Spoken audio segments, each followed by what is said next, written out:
Hello, my name is Eero and I'm a project officer at the Maritime Archaeology Trust. In this presentation, we will discuss the main themes of foreshore archaeology. First, we will briefly introduce the general aims and purposes of archaeology, and then we will look at some examples of foreshore sites through time. The word archaeology comes from two Greek words, archeos, ancient, and logos, word. This refers to the main purpose of archaeology to talk about past events and lifestyles. The European Convention on the Protection of the Archaeological Heritage, also known as the Valletta Convention, identifies as archaeological heritage any products of traces of human activity in the past. These include artifacts, buildings, and any changes to the landscape. Here are some examples of structures, constructions, groups of buildings, developed sites, including a hulk by the Humber River in Southampton, a structure being investigated in Bewley, and the D-Day Wall in Southampton. This slide includes examples of movable objects. These artifacts are all on display at the Shipwreck Centre on the Isle of Wight. They include a bottle, a ship's bell, a trumpet, a cup, a knife pouch, and a set of binoculars. The Convention specifies that the context for archaeological heritage can be situated on land or underwater. Here are two examples of an inland site, Yarmouth Castle, on the left, and an underwater site, Allen Bay, on the right.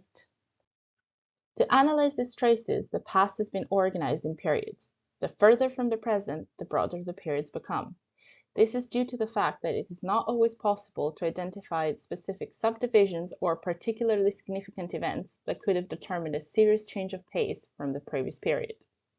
We tend to define periods around major historical events that would have caused a shake-up of the status quo. For example, the Neolithic is identified as a period in time when communities moved from a hunter-gatherer lifestyle to the practice of agriculture and domestication. The period ends when bronze smelting is introduced. Both these changes were chosen to determine the start and the end of the Neolithic, as they would have had a significant impact on the habits of the communities operating in that period. The impact is visible in the archaeological record by the disappearance or introduction of new types of buildings and artifacts. It is always important to remember, though, that the switch from one period to another is not abrupt, and this organization is just a convention used by specialists to analyze the past.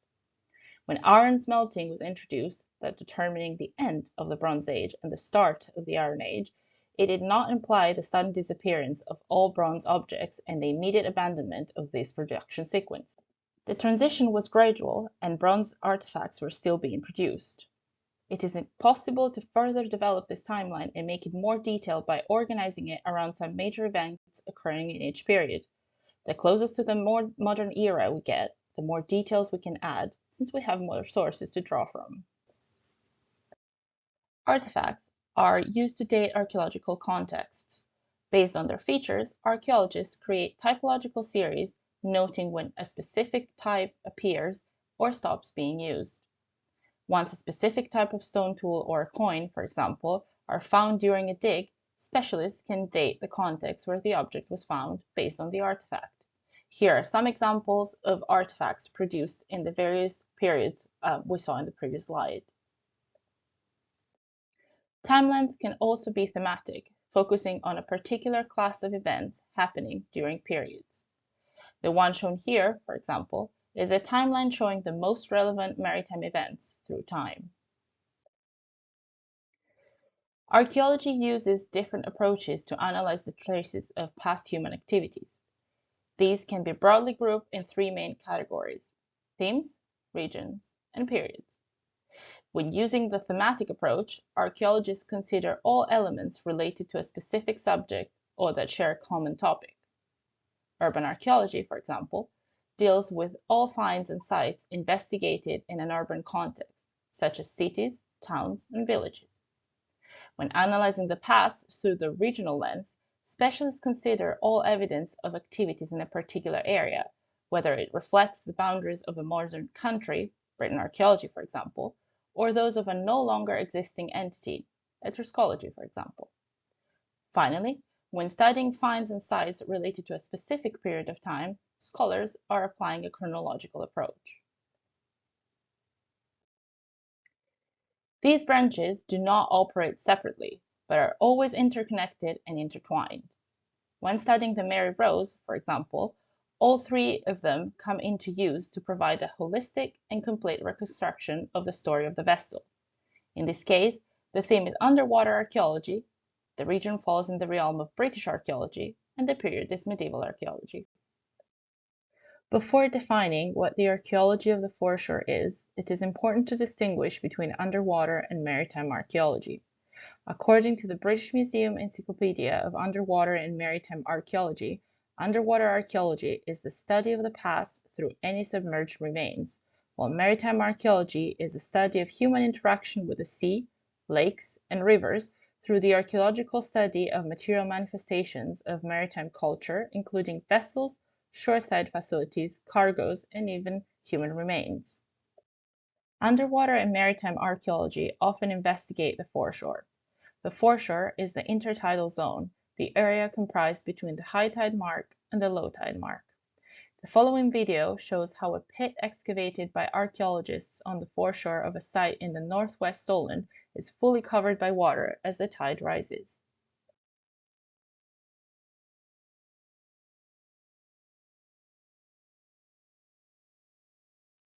Studying the foreshore is crucial to understand the relationship between humans and the sea and how it changed through time. It helps explain any variation to the coastline as well as monitor erosion. Documenting archaeological finds and sites on the foreshore is very important to preserve and record them, especially when the site is subject to erosion and it might disappear. The Hayling Island Wadeway is a great example of how intertidal archaeology can help understand archaeological contexts and preserve them, as well as contribute to regional research frameworks. The wadeway runs between Langston and Hayling Island and becomes visible at low tide. This is a unique feature in the Solent region, but it's a threat from human activities and natural phenomena. Bait digging is disturbing the sediments in the area, and erosion processes are eating away parts of the site. Archaeological work to document and study the wadeway is crucial to record structural elements being lost to erosion, as well as better understand its context. Another important reason to study the foreshore is to identify activities that used to be performed on stretches of land that are now submerged. Some of them, though, are located in the intertidal zone and become visible and accessible only during low tide periods. Combining the study of underwater sites, sites located on the hinterland, and the foreshore provides a holistic view of ancient landscape and allows for a better interpretation of past societies and for the identification of past activities performed in an area. This image shows how some remains of past activities and societies are buried under the sea. Originally, they were on dry land, but due to the sea level rising, they are now located on the seabed. The presence of peat underwater also points to the presence of vegetation in the area in the past. This section drawing shows the location of prehistoric, Roman, and medieval structures and finds. It is possible to observe how the level of dry land has risen over time, and the sea has conquered more and more dry land. In the past, Great Britain and Europe were joined by an area of land known as Doggerland. Around 12,000 BC, climatic conditions started to change and ice banks started to melt. This resulted in the rising of the sea levels and parts of dry land being covered by water. Britain was fully detached from Europe around 6000 BC. Archaeological investigations in the Channel and the North Sea have uncovered finds such as flint tools and peat, providing evidence for human activity in the area. The Isle of Wight used to be connected to the mainland, and the old course of the Solent used to run in between what is nowadays Bournemouth and the island itself. Flint tools like this one have been found on the foreshore and in underwater sites around the Isle of Wight, testifying how, during prehistory, humans were hunting in this area. This video explains how the Solent was formed.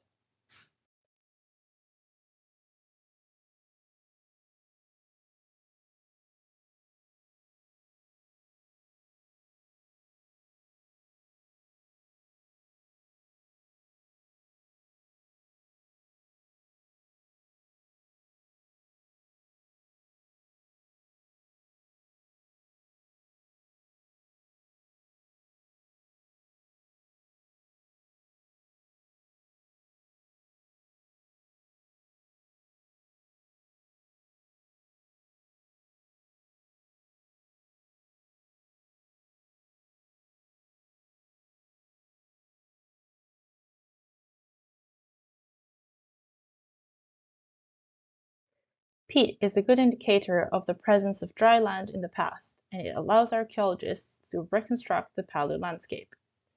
Peat consists of dead plants that are preserved underwater due to the lack of oxygen and the presence of microorganisms that stop the decay process. Once analyzed, it can reveal the type of plants living in the area in the past. At Thorns Beach in the New Forest, the study of peat, tree remains, and worked wooden posts allowed archaeologists to understand the type of vegetation covering the area around 5,000 years ago when the level of the sea was 4 to 5 meters lower. The level and quality of preservation of sites and artifacts on the foreshore depends on various factors, including the type of material they are made of, whether the area has been subject to continuous use, the type of acidity of the soil, and the depth at which they are found. It's also worth noting that some types of material, such as wood and leather, survive better underwater rather than dry land. The foreshore bears significant traces of several activities carried out by humans through time. Due to its location, it has always been subject to exploitation. We will now proceed to analyze examples of archaeology of the foreshore dating to different periods. At Sweet Track, on the Somerset Levels, archaeologists discovered a wooden pathway dating to the Neolithic. It was used to cross the intertidal zone, but was abandoned after a short period of time, probably due to the rise of the sea level. Reclaimed land can also show important traces of past activities carried out when the morphology of the area was different. A Bronze Age oak vessel was discovered on the banks of the Humber River. Yew branches were used to sew together the oak branches. By analyzing the remains of the planks on the shore of the river, archaeologists believe it would have hosted 18 paddlers. The same type of vessel was also discovered in Dover during the construction of a road. This boat would have been slightly larger than the one from the Humber, hosting 20 paddlers. As it was mentioned before, investigating the foreshore is important to document and preserve sites subject to erosion. As time passes and the erosion continues, these sites might be lost forever. In the intertidal zone, this phenomenon can bring to light and scatter finds and structures from the past.